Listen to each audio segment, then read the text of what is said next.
ဖရာဆိုတာလောကရဲ့အကြောင်းကိုအကုန်စင်သိသွားတဲ့ပုဂ္ဂိုလ်ကိုဖရာလို့ပြောတာလောကဆိုတာတကယ်တမ်းကဒုက္ခပြီးဒုက္ခဖြစ်နေတဲ့သဘောပဲသူက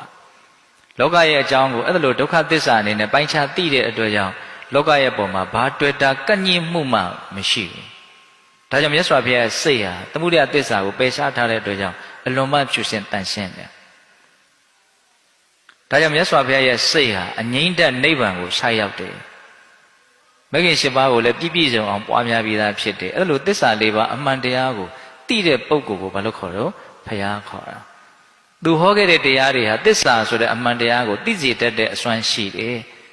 သူဟောတဲ့အတိုင်းလေ့ကျင့်တဲ့ပုဂ္ဂိုလ်တွေကသစ္စာဆိုတဲ့အမှန်တရားကိုသိပြီးတော့မြင့်မြတ်သွားကြလိမ့်မယ်စင်ကြယ်သွားကြလိမ့်မယ်အဲ့လိုမြင့်မြတ်သွားကြစင်ကြယ်သွားကြတဲ့ပုဂ္ဂိုလ်ကိုတန်ခါလို့ခေါ်တယ်ဟော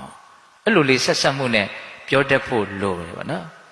အဲ့ဒါမြတ်စွာဘုရားကအဲ့ဒီတုတ်တန်ထဲမှာယတနာမြတ်သုံးပါးရဲ့အကြောင်းကိုနားလည်အောင်ပြောလို့ကိုချစ်ရတဲ့သူတွေက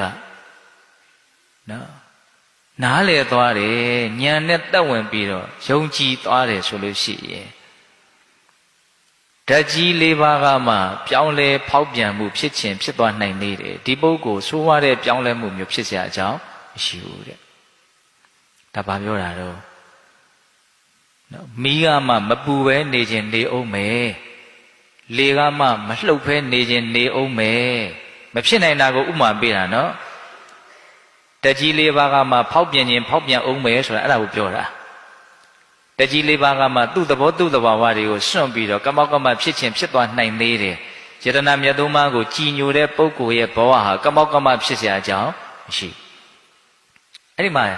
ပြောင်းလဲဖောက်ပြန်တယ်ဆိုတာဘာပြောတာလဲဆိုတော့အဆိုးဝါးဆုံးပြောင်းလဲဖောက်ပြန်မှုကိုရည်ညွှန်းတာအဆိုးဝါးဆုံးပြောင်းလဲဖောက်ပြန်မှုဆိုတာသိပြီးတဲ့နောက်မှာအပေပုံရောက်သွားတာကိုပြောတာနော်လူဘဝကြီးမှာနော်စီးပွားရေးပြတ်သွားတာကျန်းမာရေးပြတ်သွားတာဘာပြတ်တာညာပြတ်တာဆိုတွေကဒီလောက်ကြီးထိကြိုက်တဲ့ပျက်စီးမှုမဟုတ်ဘူးဟုတ်လားယတနာမြတ်သုံးပါးကိုကြည်ညိုတဲ့ပုဂ္ဂိုလ်တယောက်အတွက်အဆိုးဝါးဆုံးသောဖောက်ပြန်ပြောင်းလဲမှုကြီးဖြစ်เสียအကြောင်းမရှိဘူးဆိုတာဘာပြောတာတော့အပေပုံရောက်เสียအကြောင်းမရှိဘူးလို့ပြောတာအခုပဲလူပဲဖြတ်ခနဲသေးပြီးတော့တိရစ္ဆာန်ဖြစ်သွားတယ်တတ်တဲ့ကြောက်မဲ့ဖွယ်ရာကောင်းတဲ့ဖောက်ပြန်ပြောင်းလဲမှုကြီးဘယ်ရှိမယ်တော့ဟုတ်တယ်မဟုတ်လားအဲ့လိုဆိုးဝါးတဲ့ပြင်းထန်တဲ့ဖောက်ပြန်မှုကြီးဖောက်ပြန်เสียအကြောင်းမရှိဘူးလို့ပြောတာ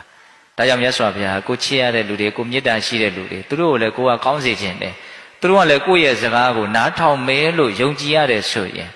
ယတနာမြတ်သုံးပါးရဲ့အကြောင်းကိုနားလည်အောင်လုပ်ပေးရမယ်တဲ့အခြေခံကြလို့ဘုန်းကြီးကဒီသုတ်တန်လေးကိုအရင်ပြောတာနော်